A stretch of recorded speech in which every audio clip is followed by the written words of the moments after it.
அவங்க village investor. Actually இன்னைக்கு நம்ம என்ன பார்க்க போறோம்னா, நம்ம இன்வெஸ்ட்மென்ட் அந்த வில்லேஜ் இன்வெஸ்டர்ல இன்வெஸ்ட்மென்ட் ரிலேட்டடா உங்களுக்கு சொல்லிட்டு இருக்கேன். இப்ப இன்வெஸ்ட்மென்ட்ல பார்த்தீங்கன்னா, உங்களுக்கு ஸ்டாக்ஸ், மியூச்சுவல் ஃபண்ட்ஸ் அண்ட் கோல்ட்ஸ பத்தி நம்ம பார்த்திருப்போம். இன்னைக்கு என்னன்னா, நம்ம லேண்ட பத்தி பார்க்க போறோம். அந்த லேண்ட் வந்து நம்ம வாங்குறதுக்கு முன்னாடி என்னென்ன செக்ஸ் பண்ணணும், அதுக்கப்புறம் வந்து பார்த்தீங்கன்னா, அதை எப்படி நம்ம சேஃப்கார்ட் பண்ணணும். இந்த மாரி ஏன்னா இப்ப நம்ம தமிழ்நாட்டுல வந்து பார்த்தீங்கன்னா, நம்ம என்னதான் ஸ்டாக் மார்க்கெட்ல வந்து ஒரு அதிருப்தி இருக்கும். நெறைய பேருக்கு வந்து அதிருப்தி இருக்கும். அதனால இன்வெஸ்ட்மென்ட் பண்ண பயப்படுவாங்க. பட் என்ன பண்ணுவாங்கன்னா, லேண்ட்ல நெறைய பேர் இன்வெஸ்ட் பண்ணுவாங்க. அந்த லேண்ட் நம்ம வாங்குறதுக்கு முன்னாடி என்னென்ன விஷயங்கள் பார்க்கணும், என்னென்ன டீட்டெயில்ஸ் செக் பண்ணணும், இதெல்லாம் செக் பண்ணதுக்கு அப்புறம் தான் நம்ம இந்த லேண்டுங்கிறது பை பண்ணணும். அதனால ரொம்ப சேஃபாவும் இருக்கும். அண்ட் தென் பார்த்தீங்கன்னா, உங்களுக்கு வந்து பார்த்தீங்கன்னா, அந்த லேண்டோடைய விலை ஏறுது, ஏறலையா நமக்கான ஒரு இடம் இருக்கும்போது நமக்கு ஒரு சந்தோஷமா இருக்கும் இல்லையா?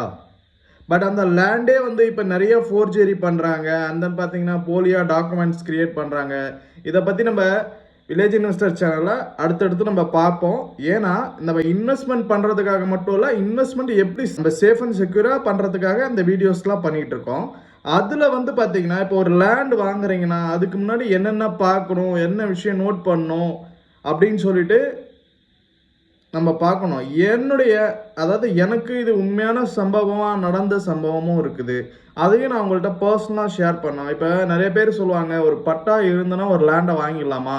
அப்படின்னு கேட்பாங்க. "பத்திரம் இல்லன்னா பிரச்சனை கிடையாதா?" கண்டிப்பா ஒரு லேண்ட் வாங்குறதுக்கு முன்னாடி நீங்க பட்டா கரெக்ட்டா இருக்கான்னு பார்க்கணும். பத்திரம் கரெக்ட்டா இருக்கான்னு பார்க்கணும். அண்ட் தென் பார்த்தீங்கன்னா, அவங்களுக்கு எப்படி வந்ததுன்ட்டு 10 வருஷத்துக்கு முன்னாடி ஈசி எடுத்து பார்க்கணும். ஒரு 20 வருஷத்துக்கு முன்னாடி 20 வருஷத்துக்கு முன்னாடி ஈசி எடுத்து பார்க்கணும். இதெல்லாம் எடுத்து பார்த்ததுக்கு அப்புறம் தான் ஒரு லேண்டுங்கிறது பை பண்ணும். அண்ட் தென் பார்த்தீங்கன்னா, கோர்ட்ல அந்த லேண்ட் பேர்ல ஏதாவது ஒரு கேஸ் இருக்கா? இல்லையா? இது எல்லாமே செக் பண்ணதுக்கு அப்புறம் தான் ஒரு லேண்டுங்கிறது நீங்க பை பண்ணும்.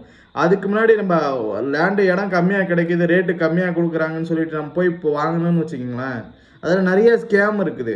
ஒரு சில பேர் என்ன பண்றாங்கன்னா, இப்ப ஒரு இடம் வந்து ஒரு ரூ. 1,00,00,000 போகுதுன்னு வச்சுக்கங்களேன், ஒரு ரூ. 10,00,000 அந்த இடத்துக்கு செலவு பண்ணி, போலி டாக்குமெண்ட் கிரியேட் பண்றாங்க. போலியா சப் ரிஜிஸ்டர்ட்ட பணம் குடுத்து கூட ரிஜிஸ்ட்ரேஷனே பண்றாங்க. அந்த மாரி சம்பவங்கள் நெறைய வந்துட்டு இருக்கு. நீங்க கோர்ட்ல வந்து கேஸே நடந்துட்டு இருக்கு.